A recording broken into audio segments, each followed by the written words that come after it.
Perfeito. Pareceu que eu saí, fiquei um pouco confusa. Então, gente, eu vou mediar, né, esse encontro, então eu vou fazer uma pequena apresentação. Eu sou Júlia Coelho, eu sou bolsista do PET Filosofia, e essa atividade é o Entre o Passado e o Futuro, né, normalmente,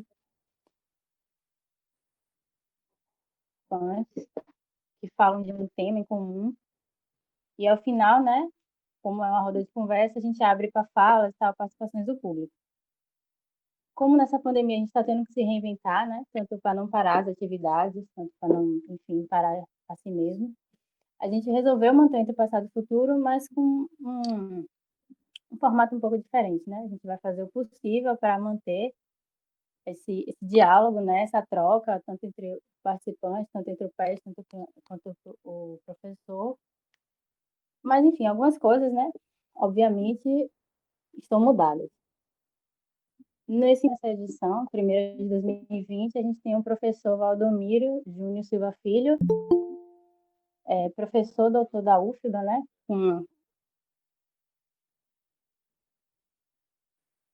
Professor titular da UFBA, né, com atividades de pesquisa e ensino concentradas em filosofia, com ênfase em epistemologia, ceticismo, filosofia da mente e pragmatismo. O professor Valdomiro, né, é um grande participante das atividades do PET, já tivemos a honra de tê-lo várias vezes, né, com o PET, prolegômenos em atividades, né, de palestras e tal. É também um grande nome, né, para a fundação do PET, foi o professor que iniciou, né, permitiu, deu movimento ao PET no curso de filosofia da UFBA, então a gente está muito honrado, né, em ter o professor aqui conosco. E hoje o debate vai ser com o título Confiabilidade Epistêmica e Virtude Intelectual. Eu vou pedir para todo mundo desligar o microfone quando o professor falar. Ao final da fala do professor, os microfones estarão abertos, né? Então, você inscreve no chat, evita estar se cortando, bota no chat que está escrito e eu abro o microfone. Tá bom? Tá bom. Obrigado, Júlia. Obrigado, Alexandre. Obrigado pelo convite.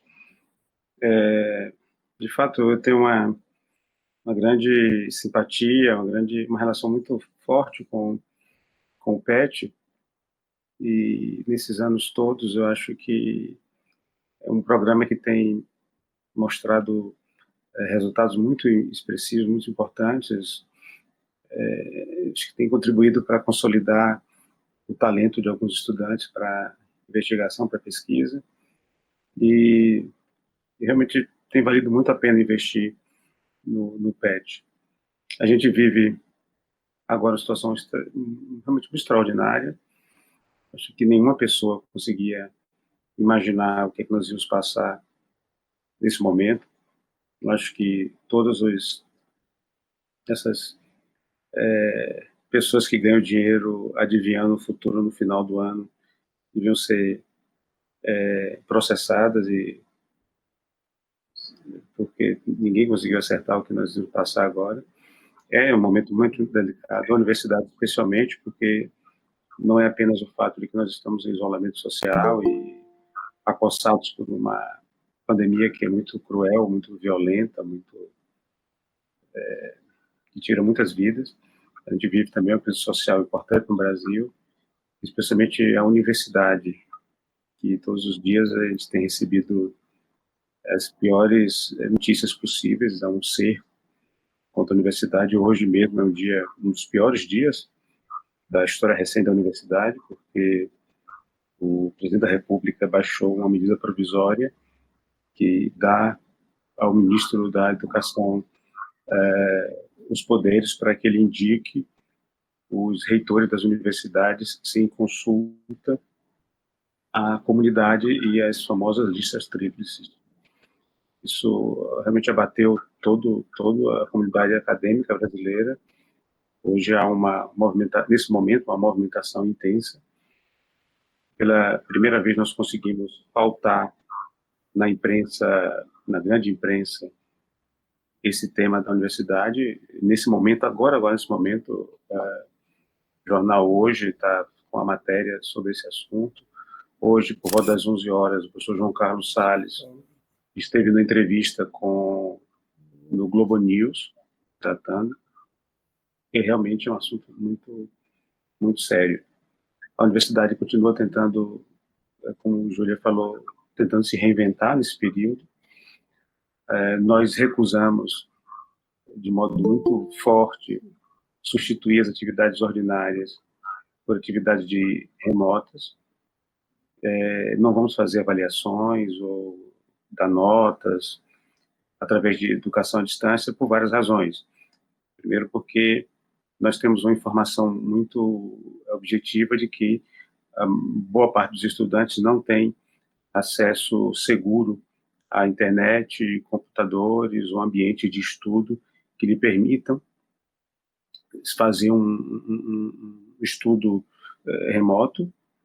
Os professores da universidade não têm preparo técnico, tecnológico, didático para conduzir atividades dessa natureza, e seria uma forma de um lado, agudizar diferenças, e do outro lado, de fazer uma coisa improvisada, ferindo profundamente a nossa obrigação de formação e de produção de conhecimento. Mas, de qualquer maneira, a gente precisa continuar com atividades acadêmicas e acolhendo os estudantes. Então, essa iniciativa aí do PET eu acho extremamente importante. No departamento e no programa de pós-graduação de filosofia, nós temos atividades que começam a ser trabalhadas de modo mais sistemático e orgânico. É muito provável que na próxima semana vocês tenham acesso a uma programação de atividades, com mini-cursos, conferências, porque a gente precisa continuar, de alguma maneira, isso, inventando modelos de relações para que, quando essa loucura comece a ser contida um pouco mais, nós tenhamos condições de retomar as atividades. Eu tinha falado com o Alexandre que falaria sobre esse tema, né? Confiabilidade epistêmica e virtude intelectual. O meu objetivo era, de um lado, tocar em pontos que, de alguma maneira, ajudasse, do ponto de vista da epistemologia, a termos alguns conceitos, algumas noções para tratar dos tópicos que nos cercam nesse momento. Porque nós não temos apenas uma grande doença que ameaça a vida de milhões de pessoas, de bilhões de pessoas, né? Nós também temos o fato de que vivemos numa época em que somos inundados por todas as partes de inúmeras, infinitas informações pela internet, pela televisão, pelos jornais online, pelos WhatsApps, pelos chats, pelos Facebooks, pelos Instagrams e etc. E não só o fato de que temos muita informação, nós temos uma disparidade enorme de informações, de fontes de informação, que estão frequentemente em radical desacordo. Só para dar um exemplo, agora mesmo, essa questão de se pessoas assintomáticas transmitem ou não transmitem o vírus, ou se aquele remédio ou aquele outro remédio é eficiente ou não é eficiente, ou o que é mais grave, quantas pessoas realmente estão morrendo com essa doença. Tudo isso tem sido objeto de inúmeras disputas, inúmeras discussões e opiniões muito diversas, conflituosas, que envolvem não só fatos e evidências, mas pontos de vista e ideologias. Tá? E nós estamos em casa, ou estamos em nossos pequenos mundos, e precisamos entender o que está acontecendo. Quando vamos formular opiniões sobre o que está acontecendo, opiniões que não são apenas impressões que vão surgindo em nossas mentes, mas são ideias que vão instruir a nossa atitude, né, que vão causar as nossas ações. A gente precisa decidir em quem confiar. Não sei se vocês se dão conta aí, olhando as estatísticas, os dados, mas no momento exato em que há um crescimento alucinado dos números, Por exemplo, nós tivemos um dado agora, vocês devem ter acompanhado, o número de infectados em 48 horas duplicou. O número de mortos, segundo os dados da Secretaria de Saúde, se estabilizou em torno de 1.200, e contando com as mortes por síndrome respiratória e de suspeitas com muitas evidências de que pode ser causado pelo vírus, esse número chega a em torno de 2.800. Então, nós estamos, é bem provável que o Brasil esteja com mortes diárias entre 2.500 a 3.000 pessoas por dia. Então, no momento que acontece tudo isso, as pessoas vão para a rua. O menor índice de isolamento se identificou nos últimos dias. Eu até vi uma postagem lá da Átila. A pessoa perguntava para ele, aí nós já podemos voltar? Diz, olha, se quando tínhamos 400 pessoas mortas não podíamos voltar, por que agora que nós temos 40.000 devemos voltar? Mas não sei se vocês conseguem relacionar isso com o fato de que a opinião, o discurso, a fala, a teia de opiniões que colocam sob suspeita a natureza da doença, a natureza do contágio, a natureza do tratamento, a suspeita efetiva de que se há de mesmo pessoas morrendo ou não sobre isso, a exposição de figuras públicas, tal, isso tem exercido um papel muito mais eficiente no tipo de atitude que as pessoas têm do que essa informação. Então, no momento exato em que foi instalado o desacordo sobre essa doença, sobre a sua natureza, sobre a sua forma de tratamento, sobre a capacidade do Estado e do serviço público de cuidar dela, sobre a legitimidade, sobre a confiabilidade dos dados, quando isso foi colocado em xeque, mesmo políticos e instituições que pareciam muito fervorosas defendendo o isolamento social começam a minar. E aí nós temos o cenário que está tendo hoje. Então, a minha preocupação é exatamente essa, é falar uma coisa para vocês de uma maneira de ferramenta para nós discutirmos isso, né? Se temos, do ponto de vista da filosofia, um ou outro elemento que nos permita pensar isso. E eu pensei nessa ideia de tratar da confiabilidade, ou seja, em que nós temos confiado para poder formar os nossos juízos para agir nesse cenário. Aí, não vou falar muito, eu vou falar 2 pontos apenas, né? Primeiro é o seguinte, tem um filósofo que é muito pouco lido entre nós, né? É um filósofo que é contemporâneo de David Hume, chamado Thomas Reid. É um dos filósofos que eu mais gosto, mas ele no Brasil eu acho pouquíssimo lido, quase ninguém trata dele, trata como filósofo menor, então eu estou muito, muito importante. Ele tem uma das obras dele, ele diz o seguinte, aí eu vou ler aqui um textinho pequenininho dele para vocês. Ele diz o seguinte: o sábio e beneficente autor da natureza, Deus, que tinha por intenção que nós fôssemos criaturas sociais e que recebêssemos a maior parte e mais importante parte do nosso conhecimento por meio da informação dos outros, implantou em nossa natureza, por esses propósitos, 2 princípios que concordam entre si.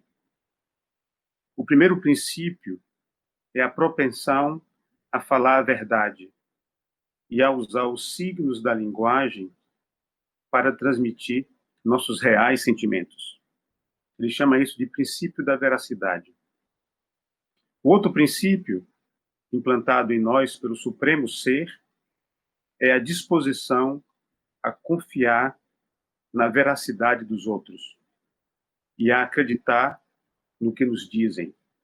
Ele chama isso de princípio de credulidade. Então, esses são os princípios, segundo ele, né? Ou seja, a nossa natureza, enquanto seres sociais, envolve dois pontos. Uma parte importante do que nós falamos deve ser verdadeiro. Não faz sentido muito uma linguagem para o qual a massa principal dela não fala da realidade dos fatos do mundo. É uma ficção. E o segundo ponto é isso. Devemos acreditar no que os outros falam, que são como nós. Então, falar a verdade e acreditar nos outros talvez sejam as coisas mais importantes para nos mantermos como seres sociais, para construirmos tudo mais. Uma sociedade, uma ciência, uma civilização, transmitir para as nossas gerações alguma coisa que permita que eles sobrevivam na natureza e assim por diante. Muitos filósofos do século XX, alguns que tenho também grande simpatia, como Thomas Davidson, Quine, de certa maneira desenvolvem esses princípios nas suas teorias da linguagem, nas suas epistemologias. Sobretudo Donald Davidson, que acha que significado na linguagem e a ideia de condição de verdade são a mesma coisa. Falar uma linguagem envolve nós termos uma teoria de como usar as frases que nós usamos de modo verdadeiro. Uma criança aprende a falar aprendendo a usar a linguagem adequadamente para se remeter às coisas que ela sente, às coisas que estão acontecendo no mundo. Então, esse é um princípio fundamental. Do outro lado, nós temos um clima social, recursos tecnológicos, um ambiente civilizacional em que um conjunto enorme de dispositivos atolam esses dois princípios, travam esses dois princípios. Então, existem duas atitudes epistêmicas, duas atitudes do nosso modo de tratar das coisas, que elas têm um efeito destrutivo em relação a essa condição, que pareceria ser uma condição importante para a humanidade. Uma é a mentira. Mentira é quando você deliberadamente constrói uma frase querendo enganar as pessoas que estão te ouvindo. Uma mentira pontual, uma mentira aqui e acolá, tudo uma coisa respeitável. Todo mundo, de alguma maneira, faz isso sem grandes dramas. Né? Pequenas mentiras, mentiras pontuais e tal. Quando ela é massiva, quando ela é uma estratégia massiva, quando ela irradia por vários pontos do tecido social, ela destrói completamente a possibilidade das pessoas confiarem no que os outros dizem, né? Porque cria um mundo fictício, fantasioso. Né? A outra coisa que atrapalha, que atola essa capacidade humana, que regula a capacidade de conhecer mesmo, é o desleixo, é a falta de respeito, é a falta de consideração, é a falta de atenção ao que se diz. Falar qualquer coisa que se fale está bom, né? Qualquer coisa que se diga funciona. E as pessoas vão recebendo isso, aceitam ou não aceitam, depois mudam de opinião. É isso que vocês devem ouvir falar sobre fake news e pós-verdade, essas duas noções. Fake news, literalmente, se traduzido assim, é mentira. Fake news não é notícia falsa. Fake news é uma mentira. Alguém cria uma mentira e fala mentira. Né? E ele sabe que está fazendo isso. Ele realmente sabe que o conteúdo do que ele está falando é falso. Ninguém produz fake news por engano. Você está mentindo, deliberadamente. Ele quer causar no outro algo que só pode ser causado pela sua mentira. Pós-verdade é um pouco isso. Dizer bobagens, dizer qualquer coisa. Alguns personagens que vocês conhecem aí são exemplares, né? Talvez os dois mais assim, icônicos sejam o Donald Trump e o Boris Johnson. Né? São caras que falam qualquer coisa. Falam, né? Tem um filósofo americano chamado Harry Frankfurt, que tem um livro publicado no Brasil, cuja tradução deve afastar muita gente de comprar esse livro, porque o título é meio estranho, chama-se Sobre Falar Merda. E como o pessoal de filosofia está acostumado a comprar livros do tipo O Ser e o Nada, A Essência do Eu, A Dialética da Iluminismo, sempre textos assim, muito com títulos pomposos, é quase, eu imagino que o pessoal de filosofia não goste muito de pegar, se ver andando na rua com um livro cujo título é Sobre Falar Merda.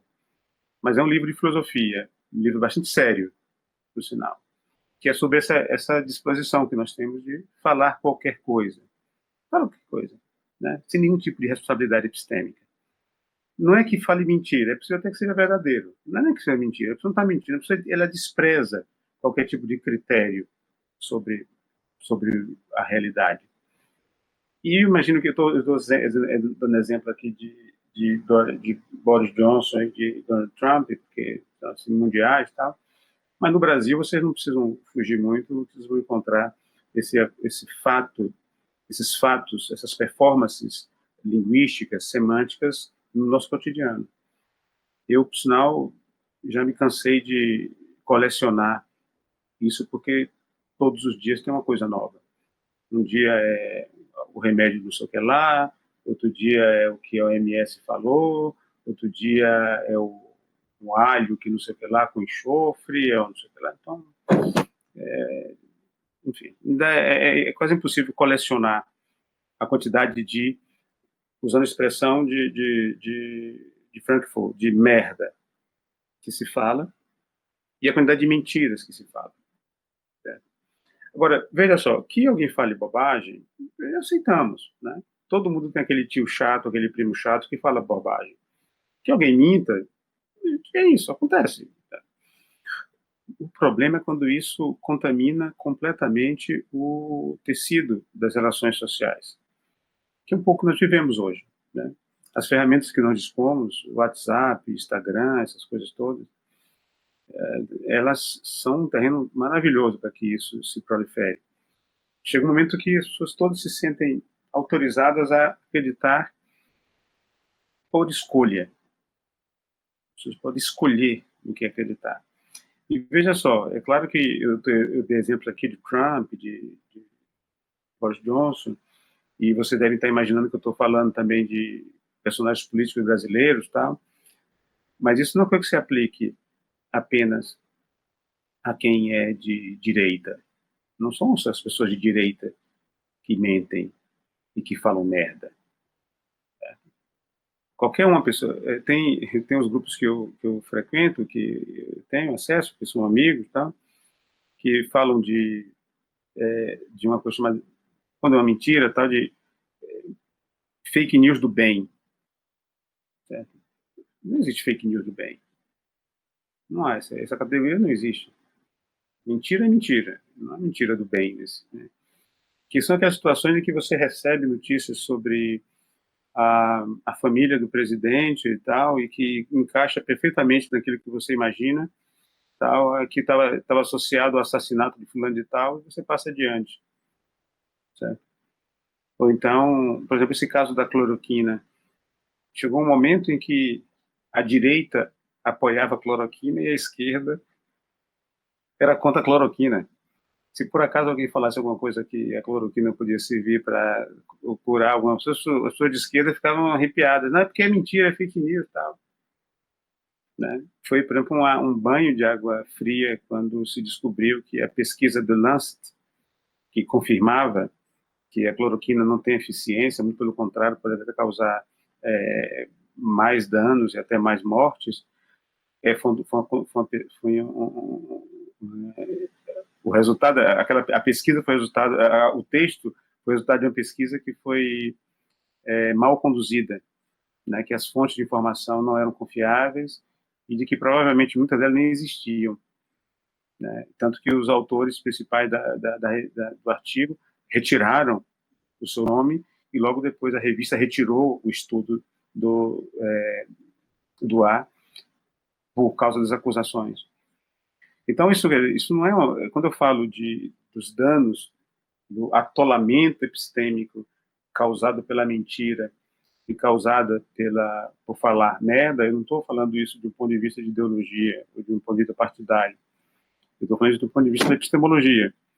Ou seja, a gente pode estar, nesse momento, vivendo nesse atoleiro, né?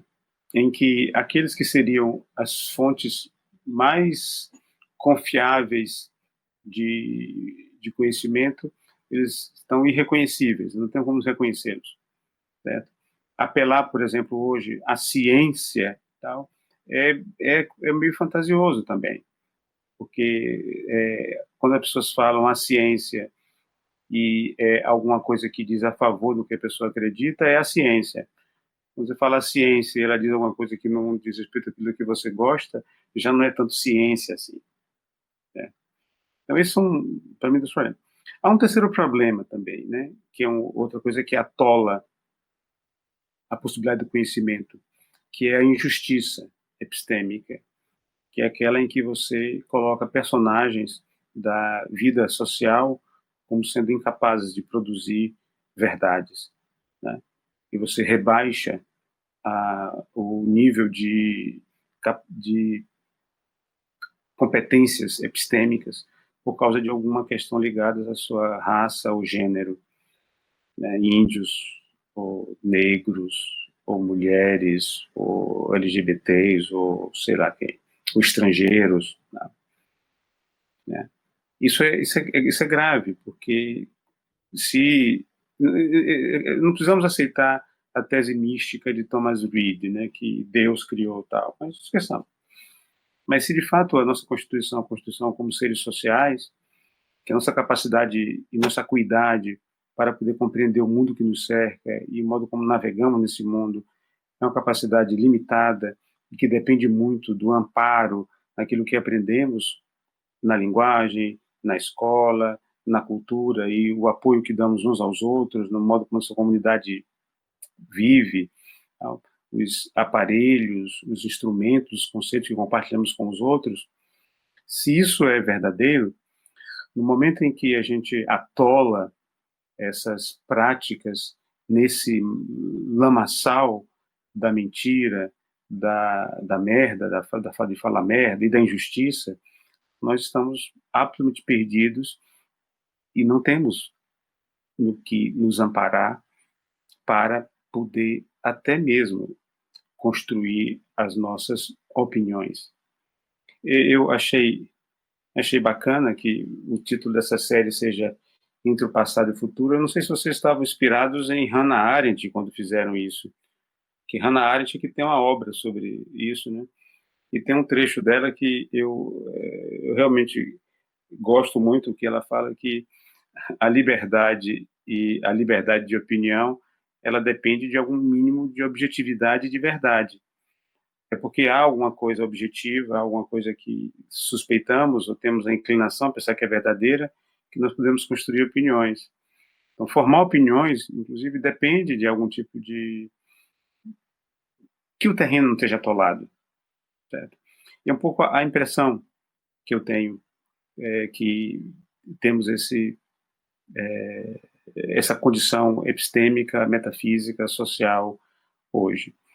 A epistemologia das virtudes, ela fez uma mudança muito grande no debate epistemológico, porque antes os filósofos em geral estavam discutindo o que é conhecimento, quais são as condições para conhecer. Tá? Com a epistemologia das virtudes, com a obra sobretudo de Ernest Sousa, que por sinal agora completa 80 anos, né? Há uma mudança radical de perspectiva. Ele não está preocupado com o conceito de conhecimento, mas sim com que tipo de... Primeiro, assim, nós conhecemos, certo? Conhecemos. Senão não teríamos chegado aqui, certo? Aquilo que nós pensamos sobre a natureza não foi fruto do acaso, certo?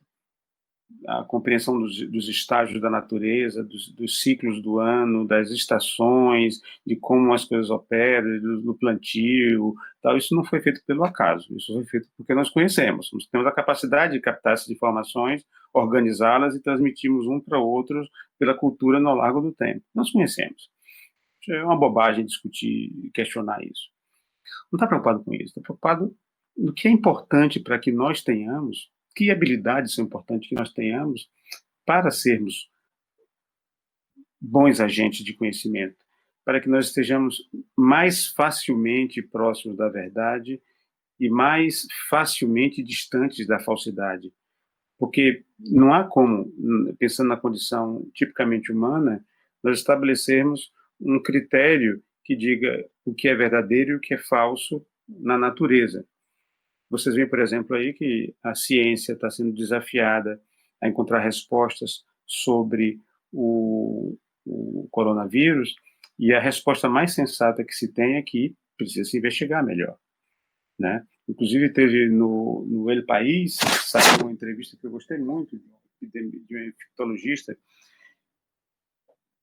Nicholas White, se não me engano, em que ele falava de que as pesquisas que estão sendo publicadas sobre o coronavírus estão sendo muito precipitadas e de baixa qualidade, porque não dá para você conseguir encontrar boas respostas num período tão curto de investigação. Em geral, precisa de muito mais tempo.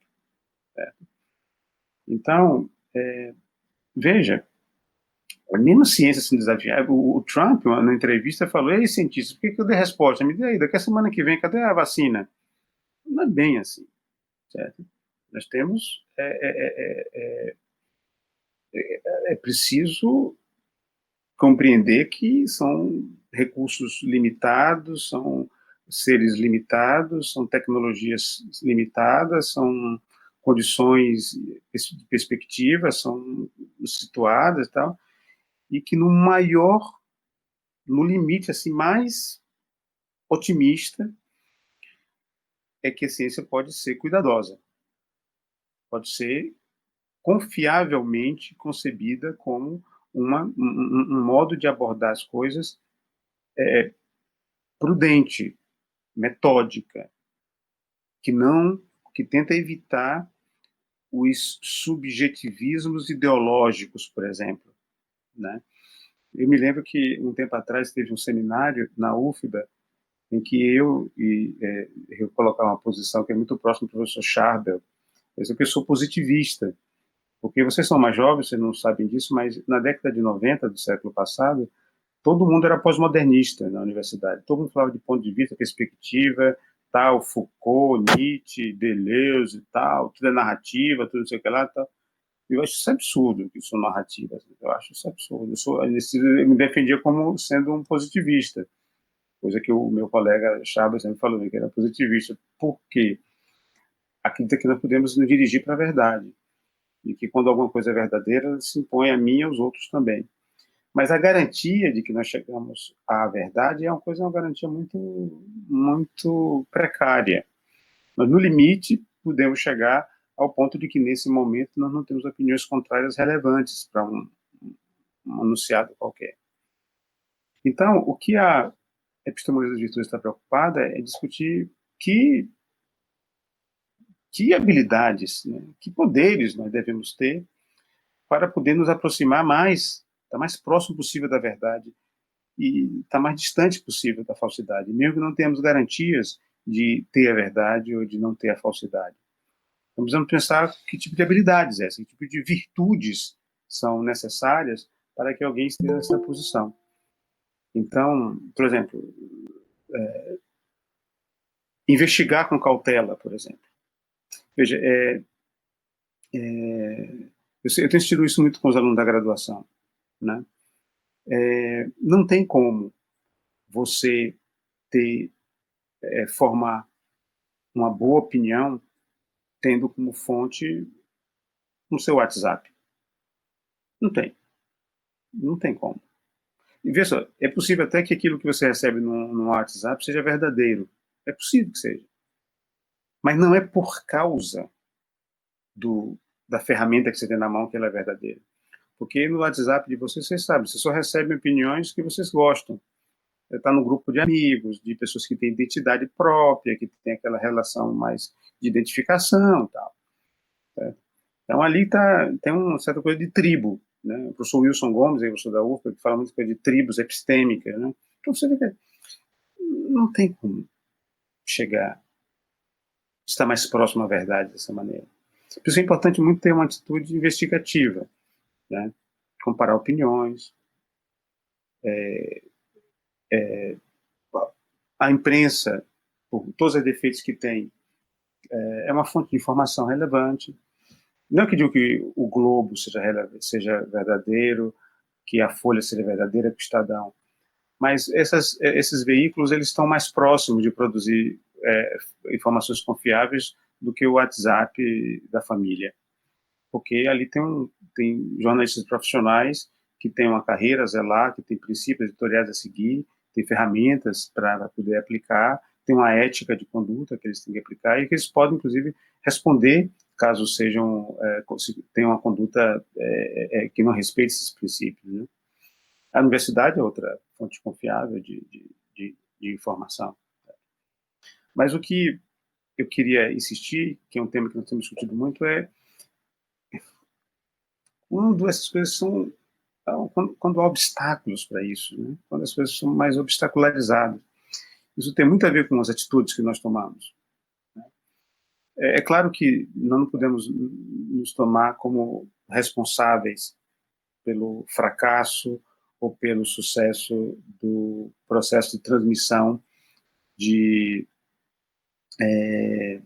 do conhecimento individualmente, né? Mas o modo como nós nos comportamos na relação que temos com os nossos grupos de relações mesmo, ele tem um efeito importante. Então, nós podemos ser mais cuidadosos, mais disciplinados, menos arrogantes, mais atentos a argumentos, a contra-exemplos, ser investigativos, ter uma mente mais aberta, ou ter o contrário, ser displicente, ser irresponsável, não checar o conteúdo que se fala, enfim, ser desleixado. Então, essa oposição entre ter virtudes e ter vícios é uma coisa importante para nós pensarmos a situação em que nos encontramos nesse momento, né? Acho que vocês que são estudantes de filosofia, acho importante que vocês tenham cultura intelectual, que vocês conheçam bem os autores da tradição filosófica, isso é indispensável, mas é muito mais importante que vocês desenvolvam uma atitude intelectual, né? Uma maneira de se comportar intelectualmente, né? Que envolve, por exemplo, essa concepção dialética das coisas, né? Um argumento, é muito provável que tenha um argumento contrário, e vocês não têm o direito de tomar um argumento sem considerar o argumento contrário. Isso você não tem esse direito, né? Uma pessoa intelectualmente virtuosa no ambiente acadêmico, ele não tem o direito de ignorar as opiniões contrárias. Então, não tem a ver aqui com verdade, com a verdadeira qual eu faço, tem a ver com a confiabilidade, tem a ver com aquilo com a atitude que mais provavelmente nos oferecerá ao final uma crença, uma posição, uma perspectiva coerente, consistente, bem fundamentada. E é muito mais provável que uma posição coerente, consistente, bem fundamentada seja mais próxima da verdade do que uma opinião que seja irresponsável. Certo? Aqui já passou um pouquinho do tempo que eu queria falar. Há uma literatura que tem se proliferado muito sobre essas questões, que aparentemente não são filosóficas, parecem são questões de comunicação social, de jornalismo, mas que eu acho importante que os estudantes de filosofia que estejam com Schopenhauer, com Kierkegaard, com Heidegger, com Nietzsche, também frequentem. Agora mesmo saiu um livro chamado Os Engenheiros do Caos, de um italiano chamado Giuliano da Empoli, em que ele está exatamente mostrando como a proliferação desses elementos, né, mentira, fake news, pós-verdade, algoritmos e tal, afeta o modo como nós pensamos, né? E alguns são pessimistas, acham que isso é uma condição, outros, como eu, que estou entre positivista, iluminista, cristão tal, que tem algum tipo de otimismo, né? Que acha que nós podemos, de fato, ter um tipo de educação que nos permita ter uma atitude que não seja viciosa. Eu, na minha opinião, filosofia só significa isso, né? Alguns já trabalharam comigo, já foram alunos meus, sabe que eu tenho uma posição cética, né? Ou seja, eu não tenho nenhuma filosofia,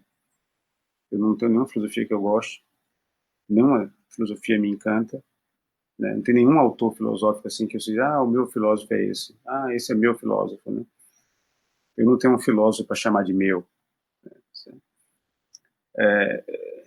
E, ao contrário, né?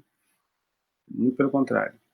Mas eu acho que a filosofia é outra coisa, né? Tem a ver com uma atitude, né? Tem a ver com uma postura, tem a ver com o modo de examinar as coisas, de considerar as coisas, para que nós tenhamos um preparo para viver a vida, à luz dessas consequências, né? À luz dessa atitude. E isso, para mim, envolve um tipo de virtude intelectual, né? O filósofo é alguém que é virtuoso intelectualmente porque tem a capacidade de ver as opiniões opostas e examiná-las cautelosamente, evitando com isso a precipitação, a arrogância e outros vícios intelectuais em geral. Então, a minha mensagem é mais ou menos essa, né? A mensagem diz respeito a exatamente isso, né? Pensemos em Thomas Reid, né? Faz parte da nossa Constituição que, quando falamos a verdade, como estrutural, certo? Mesmo quando, eventualmente, aqui e acolá, mentimos, certo? Quando mentimos em massa, uma parte da nossa natureza está comprometida. A outra parte é acreditamos nos outros.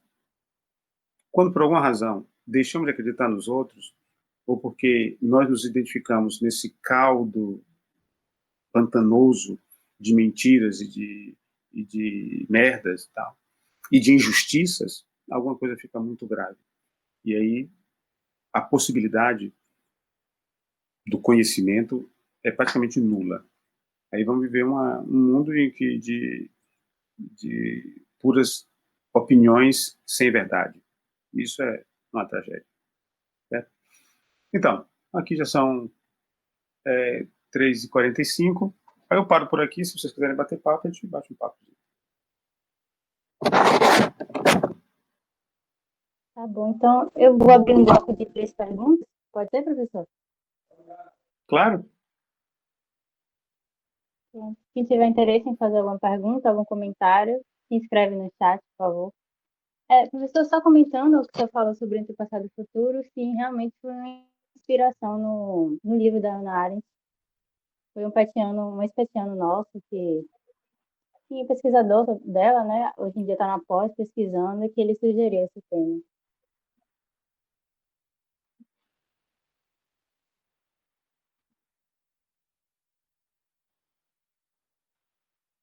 Ó, Alexandre se inscreveu. Xande, pode fazer a pergunta. Gravou aqui para mim, viu?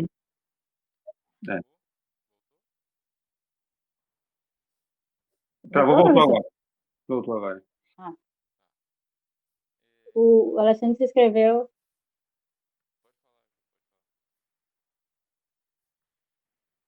Pode falar.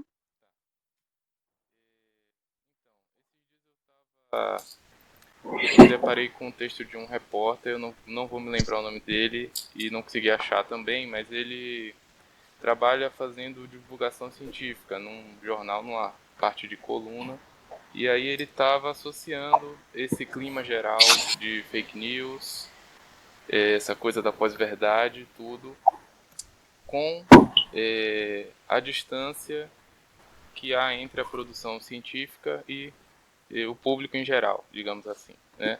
E aí ele colocava que digamos assim, um caminho para se combater esse tipo de coisa é justamente o trabalho de divulgação científica, né? Que é uma produção intermediária entre um jornalismo mais simples e a produção acadêmica, né? Isso poderia aproximar, talvez, a comunidade científica do público externo. O que você acha dessa iniciativa, né? Do trabalho de divulgação científica?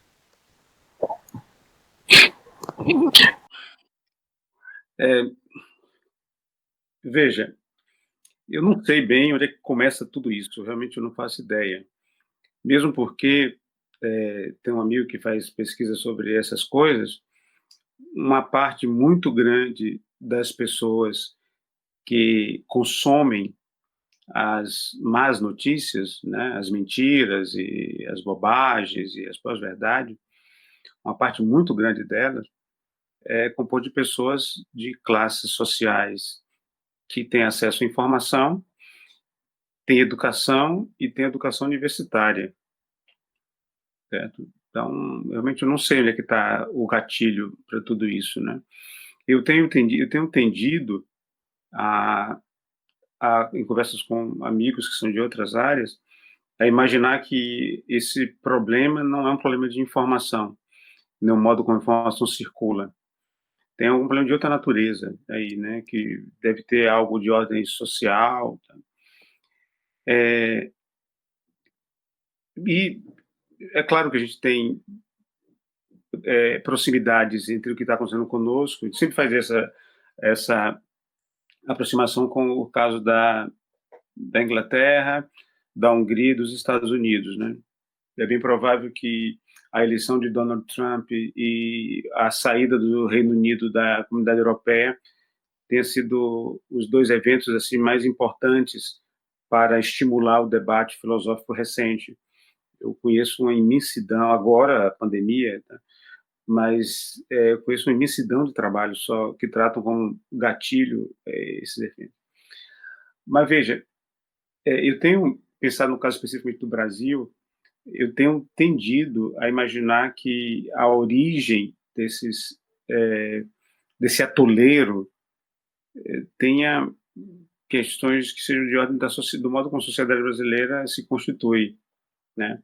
A minha esposa agora está ali voltando a ler o livro da Lilia Schwartz, que é Brasil, uma biografia. A gente tem conversado sobre trechos, eu li também alguns trechos, assim, porque o livro vocês conhecem aquele livrão enorme, tem 1000 páginas, né? Sociedade brasileira, cara, eu tenho uma vergonha, da, da história do meu país que é algo indescritível, indescritível. Eu tenho muita vergonha.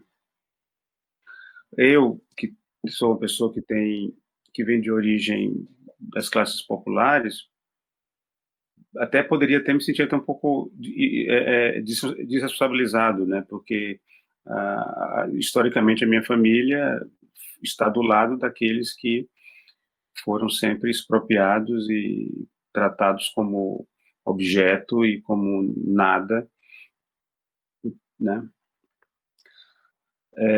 Mas isso não me dá desculpas, né? Eu olho e vejo a minha nação, meu país, né? Então, eu acho que houve um momento específico na história recente do Brasil em que marcas, certas feridas narcísicas da história mesmo da nação brasileira foram mexidas, né?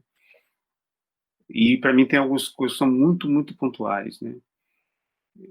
O dia em que se instala a Comissão da Verdade para contar, para dar história aos mortos durante a ditadura militar, porque todo mundo tinha aqui e acolá uma informação, né? Tinha lá aquele livro Tortura Nunca Mais, lá, Brasil, né? Mas não havia uma investigação científica, com juristas, tal, não havia. No dia em que se instalou a Comissão da Verdade, que se tocou nessa ferida, que responsabilizava uma parte muito importante dos poderes da nação, os militares e as pessoas que apoiaram os militares, principalmente as grandes fortunas em São Paulo, isso foi sério. O outro caso, outro fato, foi a instalação das cotas, instituições públicas para negros e para minorias indígenas, tá? Onde colocou no mesmo ambiente as pessoas de cor, os pretos e os pobres, para disputar espaço com as pessoas que se sentiam com o direito legítimo de ocupar aqueles espaços, porque herdaram o dinheiro dos seus pais. E o terceiro fato foi a promulgação da PEC das empregadas domésticas, que tirou os últimos escravos da senzala. E as senzalas ficavam nos apartamentos. Tanto que o Brasil é o único país que eu conheço que tem uma senzala em cada apartamento. Chama-se quarto de empregadas. Nenhum lugar do mundo tem quarto de empregadas. Em Portugal, agora, com o pessoal migrando para Portugal, os arquitetos tiveram que mudar a projeção das novas edificações de apartamentos em Portugal, para criar essa coisa que chama quarto de empregado. Então, no dia em que a última edificação de senzala caiu,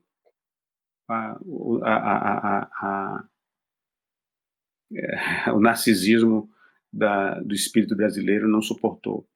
Então as pessoas estão dispostas a jogar tudo fora, liberdade, direito, tudo, jogar tudo fora para recuperar e cicatrizar essas feridas. Então, eu acho que não é, no caso específico do Brasil, não é o processo de circulação de informação que é o nosso problema. Nós temos bons veículos, nós temos escola, uma estrutura de escola que é excepcional, muito boa, grande, certo? O meu filho mesmo fez escola particular em que meu filho estudou Hannah Arendt no segundo ano. Eu estou aqui no meu lado aqui tem um livro que eu nunca tinha sobre violência que eu peguei lá na estantezinha dele que ele estudou, certo?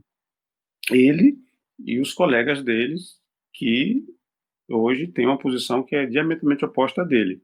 Isso é a mesma coisa. Eles tiveram essa informação, mesma informação, certo?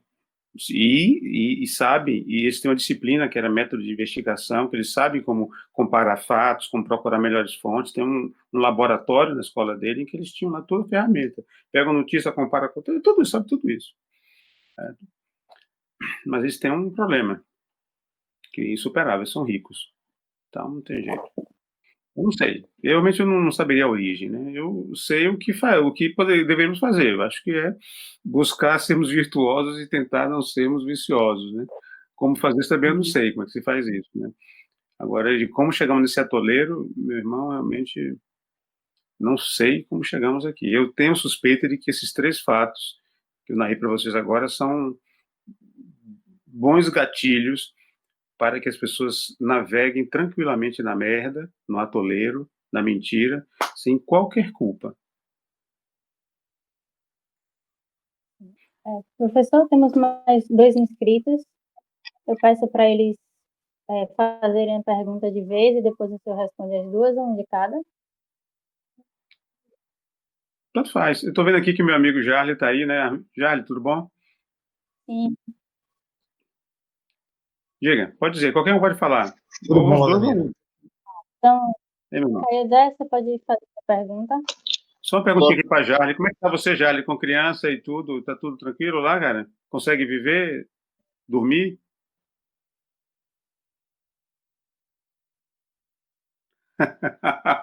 Que ótimo, que maravilha. Que maravilha, cara. Juliana também está no grupo, Valdomiro. Ah, Ju, que bom, que ótimo. Diga, Júlia.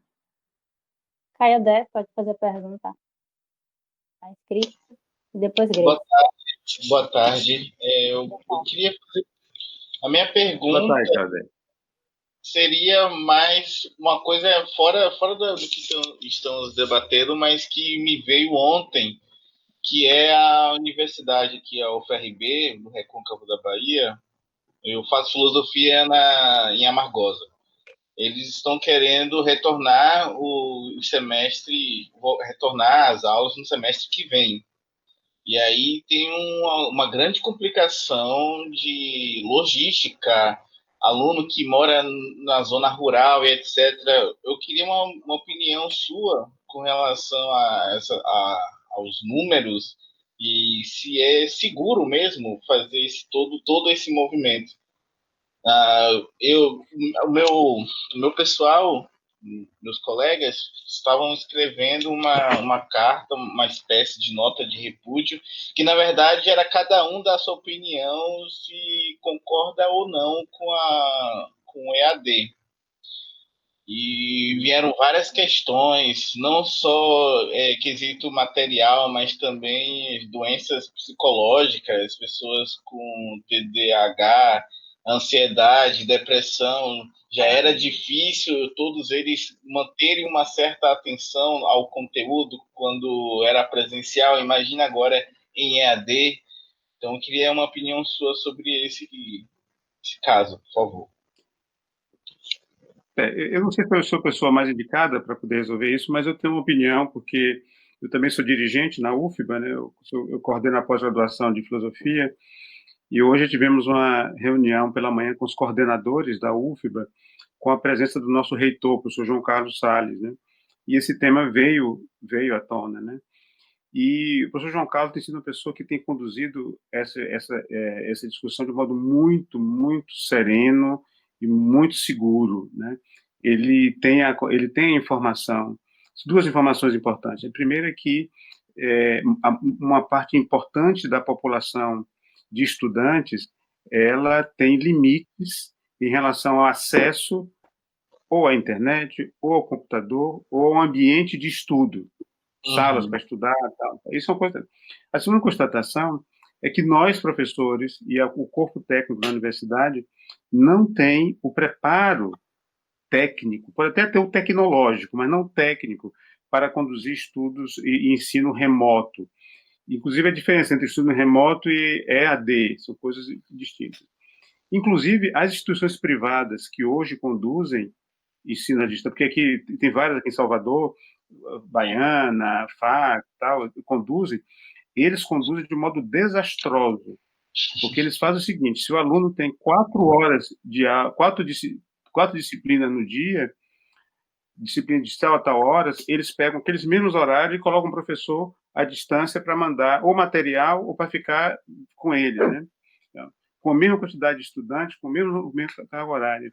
E países que já desenvolvem essas coisas já com certa tradição, sabem que não é eficiente. A atividade à distância não é uma duplicação da atividade presencial. O tempo de exposição, o tempo de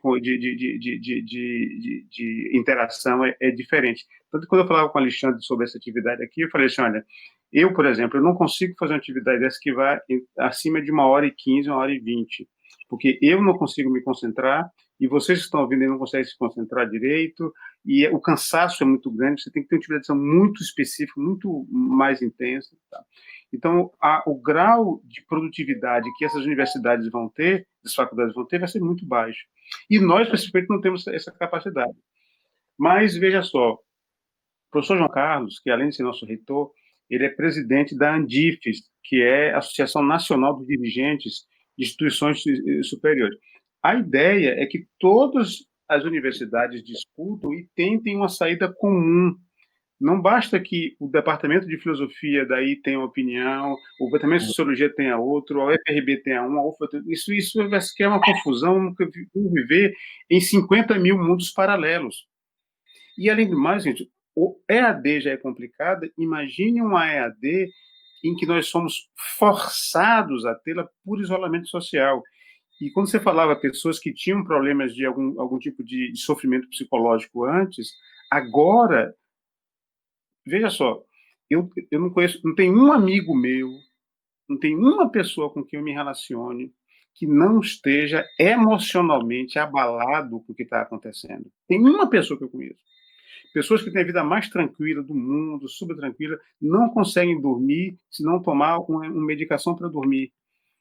Crise de ansiedade, e não é porque a situação é uma situação opressiva. Imagine você conduzir todo um período de formação baseado nesse tipo nesse clima. Então, acho que o prudente para vocês fazerem é um pouco o que a UFBA está fazendo, né? as instituições estão conversando internamente, estão se remetendo à administração central, mas tentar o contato, fazer com que os órgãos do UFRB entrem em contato com a Indifes, para saber quais são as orientações que a Indifes está tendo. Agora mesmo está começando o primeiro encontro da Indifes, em que todas as universidades estão. É importante que massivamente vocês estejam presentes para acompanhar o debate, para se formar uma opinião, certo? Se por acaso um entra, outro sai, um fica, vai ser uma tragédia terrível, né? Aqui na UFA, por exemplo, nós temos vários programas de pós-graduação que têm todos os recursos, todas as condições para amanhã começar um trabalho de remoto. Todos, porque já tem tradição, mas não vão começar, porque não adianta começar um programa e o outro ficar fora. Temos que ter uma coisa de... Porque não vai agudizar as grandes diferenças que nós tínhamos no passado, mais ainda. A universidade não pode ser uma ferramenta de criação de mais desigualdade social. Nós fizemos uma coisinha pequenininha para diminuir a desigualdade, que foi com cotas, ações afirmativas, ações de permanência, tal, coisa pequenininha. E não vai agora jogar o bebê junto com a água suja de novo, pelo amor de Deus, né? Não vamos agudizar, nós não podemos produzir mais desigualdade do que nós já temos.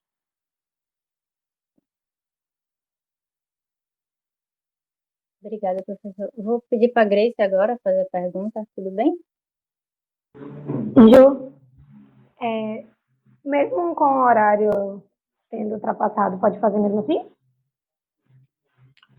Como? Não, no caso, mesmo com o horário, já são 16h02, faço mesmo assim? Tipo, mais uma conversinha aqui, tudo bem, sem problema, hein? Sem problema, mais uma coisa a gente pode conversar. Tá. Minha pergunta vai muito numa dúvida sobre a questão da confiabilidade epistêmica, porque me parece que a confiabilidade epistêmica está muito relacionada com o tipo de conhecimento prévio que a pessoa já tem, então, um histórico, a área de atuação dela, e às vezes a gente acaba atribuindo essa confiabilidade epistêmica de uma maneira muito mais fácil. Mas o que acontece com pessoas que não têm esse histórico de conhecimento ou de profissão ou coisas do tipo, mas que mesmo assim, a partir de uma reflexão crítica, acaba naquelas notícias que chegam até ela, criando uma crença verdadeira e expondo isso? Como é que a gente faz para ver ou não, no caso, dar ou não a confiabilidade epistêmica a essas pessoas?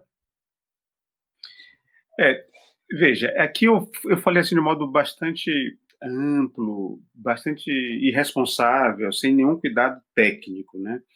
O termo confiabilidade, na verdade, ele está se referindo a outra coisa, ou seja, porque alguns autores, eles consideram que a ideia de termos conhecimento e não termos apenas uma opinião que foi verdadeira ao acaso, ela depende do fato de que nós, enquanto agentes intelectuais, agentes de pensamento e tal, estamos envolvidos em processos, em instituições, em condições que são mais confiáveis, mesmo que nós não tenhamos todo o domínio sobre cada peça dessa maquinária.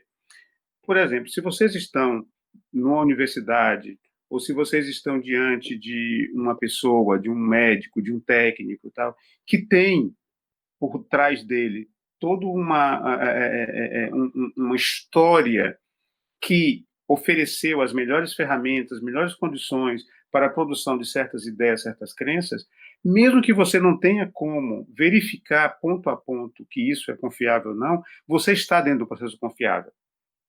Entendeu? Então, a nossa imersão social, ela nos dá os elementos para pensarmos e acreditarmos bem. Por isso que eu tentei enfatizar nessa fala aqui muito mais o meu susto e o susto de muitas outras pessoas de que nós vivemos um clima em que esse ambiente social ele está atolando-se, certo? Porque cada vez mais nós temos disputas ou temos opiniões ou temos narrativas que são ou mentirosas ou desleixadas, que nos invadem por todos os campos. Tanto que hoje não sabemos muito como confiar. Imagine, por exemplo, qual é a instituição mais confiável para nos dizer dos índices do contágio e das mortes por coronavírus no Brasil? Chama-se Ministério da Saúde. Esse é o mais confiável. Só que não é mais confiável. entendeu? Por um atoleiro em que os agentes mergulharam.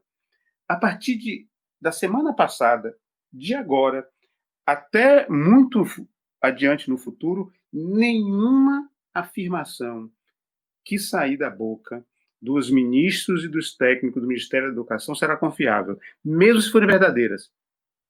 Se por acaso amanhã nós tivermos no Brasil apenas 50 óbitos, o que já é muito, porque são 50 vidas singulares, tá? Mas se tivermos 50 óbitos e não 1.200, se realmente só tivermos 50 óbitos, essa informação não é confiável. Essa conquista dos infectologistas, dos médicos, essa conquista, que será uma conquista, não será confiável essa informação, porque eles entraram no atoleiro, entendeu? Então, eu quis enfatizar mais isso. Então, eu não usei de modo muito técnico a ideia de confiabilidade. Né? Confiabilidade tem a ver mais com a instituição do que com uma pessoa. Agora, tem a ver com uma pessoa também. Porque uma pessoa virtuosa, ou seja, uma pessoa que tem cuidados, que tem, mesmo que não seja um especialista, um esperto, que seja uma pessoa ponderada, que vá pelo caminho do meio, analise um ponto, analise outro, é uma pessoa mais confiável do que outra pessoa que é arrogante ou é precipitada. Entendeu? Pode ter um traço de caráter, mas eu estou querendo enfatizar aquilo que perturba essa possibilidade de estarmos em um ambiente confiável e estarmos interagindo com pessoas confiáveis. Entendeu? Essa é a minha preocupação. Mas isso é uma coisa para se estudar. Aqui, não sei se está ainda presente, aqui tem o professor Felipe Rocha, ele é uma das pessoas que melhor conhecem essas questões sobre vícios epistêmicos, confiabilidade e tal, e vocês podiam até marcar aí do PET uma conversa com o Felipe. Fica aí uma sugestão para vocês, viu, Alexandre e Júlia, Grace, pessoal, Ricardo, aí, pessoal que é do PET, chamaram o professor Felipe Rocha, que foi doutor pelo nosso programa e é um dos grandes epistemólogos agora no Brasil, que poderia também dar até uma informação até mais, diríamos, mais bem informada sobre alguns tópicos do que eu.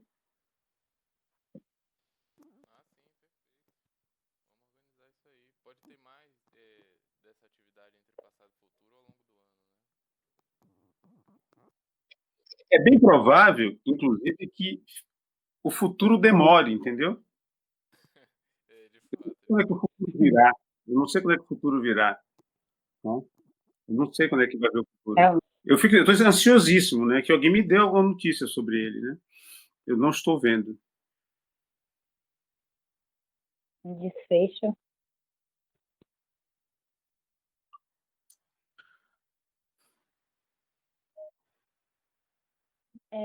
O professor Felipe Santos, ele se pronunciou no bate-papo, se quiser falar alguma coisa, fica à vontade. Mas outras pessoas também se pronunciaram no bate-papo. Aqui. A gente está com um tempo, né? Peçam aí, o Felipe, coloque seu e-mail aí para... o professor Felipe Santos, ele foi doutorando aqui pelo nosso programa, fez um estágio de pesquisa em uma das mais importantes universidades das Américas, né, que é a UNAM, né, que mesmo sendo uma universidade sul-americana, é uma grande do mundo. As pessoas não dão muito prestígio para você falar USP e tal, mas a UNAM, a grande universidade, ele fez um estágio de pesquisa lá, fez uma pesquisa na Alemanha, e agora está fazendo um estágio de pesquisa aqui conosco, com um programa de pesquisa aqui. Ele passou aqui o e-mail dele, os 2 e-mails dele, entre em contato com ele, seria bacana.